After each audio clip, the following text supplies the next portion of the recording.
জোরে বলুন কোরআন না বদলা। এই কোরআন পরিবর্তন হবে হবে। আমাদের ভারতবর্ষের একটা মানুষ কোরআন পরিবর্তন করতে চেয়েছিল 2-3 বছর আগে। লোকটার নাম হচ্ছে ওয়াসিম রেজভি। লোকটা মুসলমান ছিল। সে বললেন কোরআনে ভুল আছে, আমার আল্লাহ ওর ধর্মটাই চেঞ্জ করে দিলেন। সুবহানাল্লাহ বলুন। ওর ধর্মই পরিবর্তন করে দিলেন। নাম ছিল ওয়াসিম রেজভি, হয়ে গেল হিন্দু। নাম রাখলো জিতেন্দ্রনাথ ত্যাগী। আল্লাহ ছাড় দেয় কিন্তু ছেড়ে দেয় না।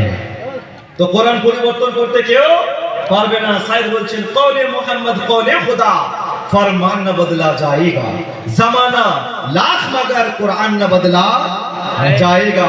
और सरकार आला हजरत बोलছেন और कोई गैब क्या तुमसे नीहा हो भला, और कोई गैब क्या तुमसे नीहा हो भला, जब ना खुदा ही छुपा तुम पे करो। सुभान अल्लाह, सुभान अल्लाह। बाबा जी भाई